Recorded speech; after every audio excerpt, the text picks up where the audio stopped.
Okay, so we conclude this land use section with a little info on afforestation and its role in drawdown. I think we all know what afforestation is, and we have already mentioned several times that many countries have submitted afforestation as part of the action on their nationally determined contributions as a way to deliver new additional carbon sinks, okay, and planting trees and growing forests obviously is a way to sequester carbon, even though there are lots of debates about how long it'll stay there and whether mature forests continue to take up carbon and whether forests are susceptible to wildfires and so on and so forth.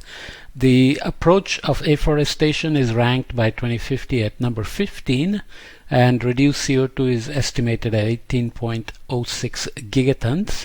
The net cost of the approach is $29.4 billion, and net savings are expected to be $392.3 billion. So that's a pretty good investment.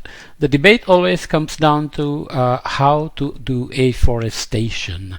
For whatever reason the forests were lost, or for whatever reason new forests are being grown, what plants should be planted and whether they will withstand climate change, whether they are native species, whether they are monocrops, whether they are done for cash crops, economic benefits, and so on and so forth.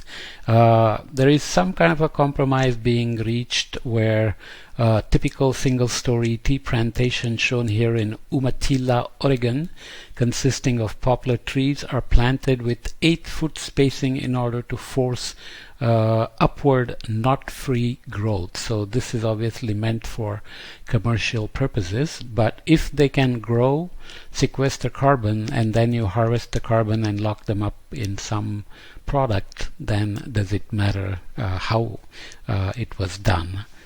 So this is a debate about doing carbon sequestration, but doing it in a commercial profitable way. So the debate goes on. There have been many stories of individuals doing significant amount of afforestation and empirically developing their own ways of doing it. The Miyawaki method in Japan, where he looked at lots of temples, Buddhist temples, and the way they had grown trees over the last several centuries, replacing the native species with timber species and so on. He developed a method which has these few steps that I took from this Drishti website. So just looking quickly at this says germinate the seeds in a nursery. When 2 to 3 leaves have sprouted, move the seedling to pots. Cultivate the seedlings in pots until their root groups generally fill the containers. And then you go here, so you're going in this clockwise way. Cultivate under nets designed to cut out 60% of the sunlight for 1 or 2 months. Cultivate under nets designed to cut out 40% of the sunlight for 1 or 2 months. Adapt to the natural environment in an existing forest, period of between 1 week to 1 month. And then no management is the best management option, so you just let them be growing wildly. So plant and conduct maintenance for 1 or 2 years. From the 3rd year, entrust the trees to natural management. At this point, the rule is no management is the best management. So essentially, instead of creating rows like this, they are planted together, and then a natural selection is allowed to take place once they're all able to compete for light and nutrients and water and so on. Obtain seeds from natural tropical forests after you've grown the forests, and then you go back to germinating the seeds. So apparently substantial amount of afforestation has been done by Miyawaki, not just in Japan but across the world using his method. Some let's say 40 million trees come to mind as a number. And this is Jadav Payeng from India, who has grown I think something like more than 550 acres of forest on his own. So he has started plant by plant like this, working in land which seems almost like a desert, but it's actually river silt, and he has managed to afforest large tracts of land. We saw some of these before, Our World in Data from FAO data and so on. So this is the annual change in forest area in 2015. So this is the net change in forest area measuring forest expansion either through afforestation or natural expansion minus deforestation. So this is showing some impressive increases in India and China and some parts of Europe and Eurasia here, but there are regions, of course, where there is a net loss of forest area in 2015, especially here. It should be Thailand, I think, and you can look at area annual forest expansion in 2015, which is consistent with the previous plot. Here, forest expansion is the sum of afforestation, the establishment of forest through planting and or deliberate seeding, and natural forest expansion, expansion of forest through natural succession of land that until then was under another area. So you can see that this is a slightly different scale. Here it's greater than 600 hectares here, and this is here greater than 600,000, and this is greater than 500,000. But you can see the difference here. This is showing as a positive number, whereas here it's a negative number. So this is the annual change in forest area, and this is the annual forest expansion, so slightly different things. This is annual afforestation. So afforestation is the establishment of forest through planting and or deliberate seeding on land that until then was not classified as forest. I suspect there was no data available here because India has done afforestation for many years, at least going back to 2014. China has done impressive afforestation.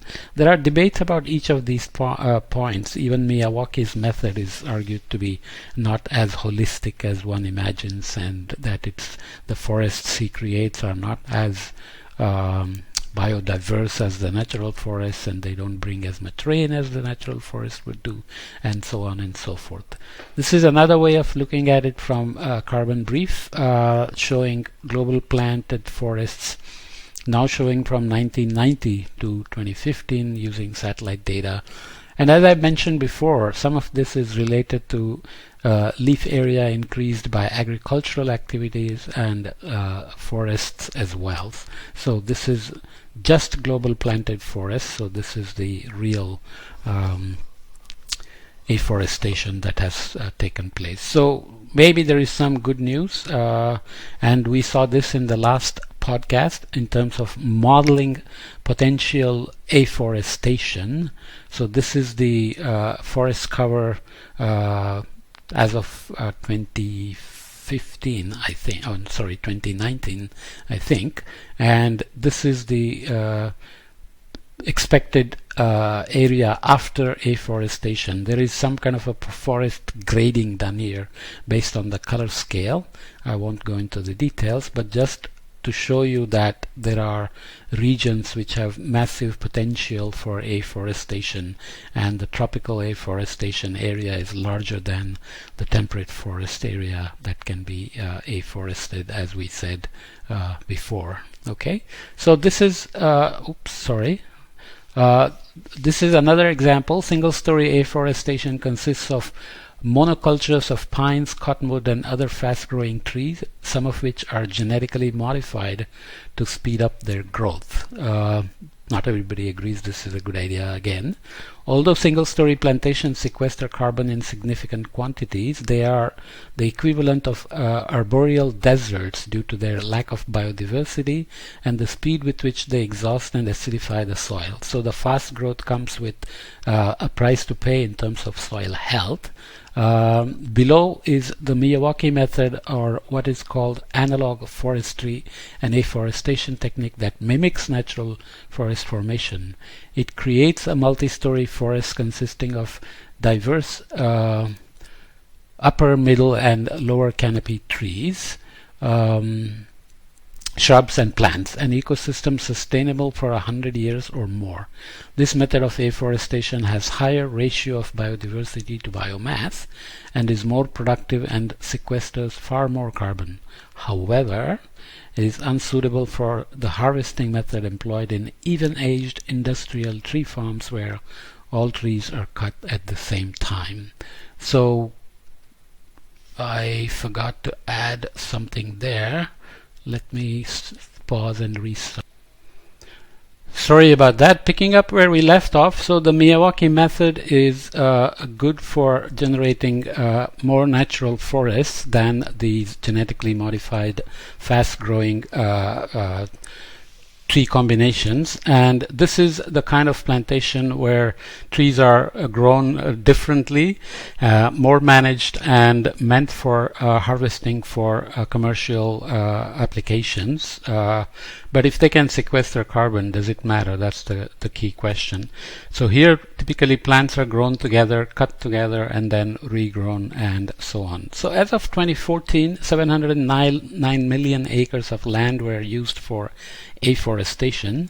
Establishing timber plantation on an additional 204 million acres of marginal lands can sequester 18.1 gigatons of carbon dioxide by 2050. So it's a question of afforestation, which is different than forest recovery, where disturbed or degraded forests are recovered, whereas here afforestation is land that was not a forest before that is getting converted, and that's especially useful if marginal lands can be used for that. That's the point of this here. The use of marginal lands for afforestation is also indirectly avoids deforestation that otherwise would be done in the conventional system.